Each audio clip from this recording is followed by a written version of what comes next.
Corona के बायस पाकिस्तान की मईशत को क्या ख़तरात लाहक हो सकते हैं, कितने अफराद मुलाजमतों से महरूम हो सकते हैं। गैलप पाकिस्तान की रिपोर्ट ने खबरदार कर दिया। ताज़ा सर्वे से ये आदाद शुमार सामने आए हैं कि पाकिस्तान में 1,73,00,000 अफराद मुलाजमतों से फारिग हो सकते हैं। पाकिस्तान लेबर फोर्स सर्वे के मुताबिक मुल्क में 6,17,00,000 अफराद मुलाजमत पेशा हैं। कोरोना के बायस जिन लोगों की मुलाजमत को खतरा है वो मजमूई तादाद का 28% बनती है। सर्वे के मुताबिक लॉकडाउन मजीद बढ़ा तो 40% ऐसे मुलाजमत पेशा होंगे जिनकी नौकरी दरमियाने दर्जे के रिस्क पर होगी। इसी पर हम बात करेंगे। हमारे साथ मौजूद हैं माहिर मईशत डॉक्टर सलमान शाह साहब। डॉक्टर साहब फरमाइएगा कि कितना अलार्मिंग है ये सर्वे। लेकिन ये बहुत अलार्मिंग सर्वे है और ये खतरी बन सकता है, और इसलिए बहुत ज़रूरी है कि ये इक़दाम उठाए जाएं कि हम अपने जो सप्लाई चेन्स हैं उसमें बहुत से SMEs हैं जो इस वक्त ख़तरे में हैं कि वो बंद हो जाएंगे, वो परमानेंटली बंद हो जाएंगे।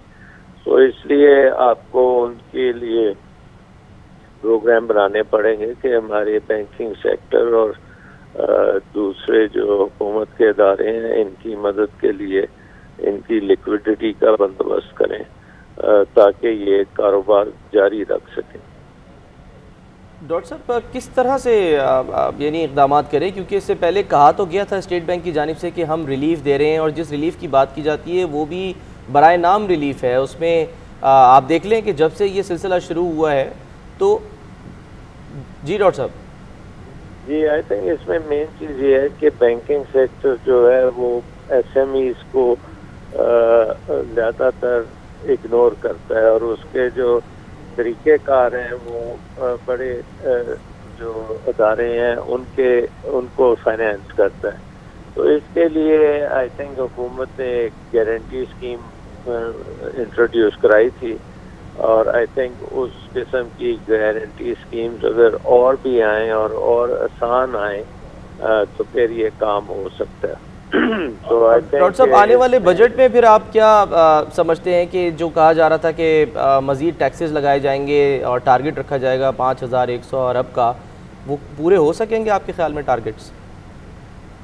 देखिए कोरोना के दौरान जब आपकी प्रोडक्शन जो है वो ऑप्टिमल लेवल तक नहीं होगी और बहुत सी प्रोडक्शन के अदारे बंद हो चुके होंगे, फैक्ट्रियां अगर नहीं चल रही होंगी, अगर आपकी जो मार्केट्स हैं होलसेल मार्केट्स हैं वो डिसरप्ट हैं, इंटरनेशनल ट्रेड जो है उसमें बहुत मुश्किलात हैं, तो ये सारी चीज़ों को देखते हुए ये हमें वर्स्ट सिचुएशन के लिए प्लानिंग करने की ज़रूरत होगी, और उसके लिए बैंकों को और माली इदारों को और इंटरनेशनल जो हमारे फाइनेंशियल इंस्टीट्यूशंस हैं जिसमें IMF भी शामिल है, इन सबको इस चीज़ का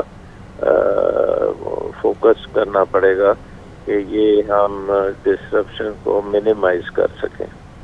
लेकिन डॉक्टर साहब जो कल रिपोर्ट दी है और स्टेट बैंक ने इशारे दिए हैं वो तो बड़े खौफनाक हैं। अगर देखा जाए कि बहुत सी कंपनीज दिवालिया हो सकती हैं, तो ये तो अगर रिपोर्ट जो है वो आ रही है और प्रीएम्प्ट किया जा रहा है, प्रेडिक्ट किया जा रहा है, तो फिर साथ में इक़दामात भी सामने आने चाहिए।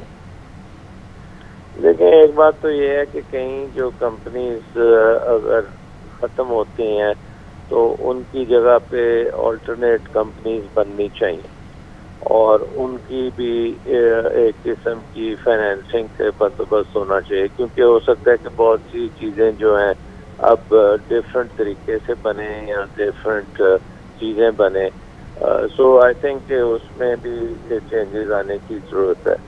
दूसरा ये है कि सेंट्रल बैंक जो है और मिनिस्ट्री ऑफ फाइनेंस को इंश्योर करना चाहिए कि बैंकिंग सिस्टम जो कि बहुत ज़्यादा रिस्क अवर्स होता है उसको गारंटीज और इस किस्म के इंस्ट्रूमेंट से उसको मादा किया जाए कि वो छोटे जो हैं SMEs उनको फाइनेंस किया जाए। आप जैसे कि हम देख रहे हैं कि लॉकडाउन ईज अप होता जा रहा है आहिस्ता आहिस्ता, तो आप क्या समझते हैं कुछ पॉजिटिव इम्पैक्ट्स हो सकते हैं इसके मईशत पर और ये एम्प्लॉयमेंट के ऊपर? یہ ڈپینڈ کرے گا کہ S O Ps stringent S O Ps follow ہوتے ہیں اور ہم جو ہے مزدوروں کی صحت کا بھی پروٹیکشن کر سکیں اور یہ نہ ہو کہ کھلنے سے بہت زیادہ ایپیڈیمک ہو جائے تو پھر یہ بڑا مشکل ہوگا. سو آئی تھنک کہ اس میں اپرچونیٹیز ہیں کہ اگر بڑے احتیاط سے کھولا جائے اور ایس او پیز کو فالو کیا جائے پھر تو بہت بینیفٹ ہوگا, لیکن اس کو کئی مہینے لگیں گے ٹھیک ہوتے ہوئے. سو یہ اتنی جلدی بھی ہمارا جو ہے سسٹم درست نہیں ہوگا کیونکہ یہ اس وقت پوری دنیا میں پھیلا ہوا ہے اور پوری دنیا میں جو ڈسرپشن ہے, ہمیں پتہ ہے کہ تجارت میں ڈسرپشن ہے, را مٹیریلز جو ہیں ان کی اویلیبلٹی میں ڈسرپشن ہے, فائنل پروڈکٹس جو ہیں ایکسپورٹس جو ہیں وہ خاصی ڈپریسڈ ہوں گی. ٹھیک ہے, اوور آل امپیکٹ جو ہے وہ اس وقت ہے جس کا سامنا پاکستان کو بھی کرنا پڑ رہا ہے. ڈاکٹر سلمان شاہ صاحب آپ گفتگو کر رہے تھے, بہت شکریہ آپ کا.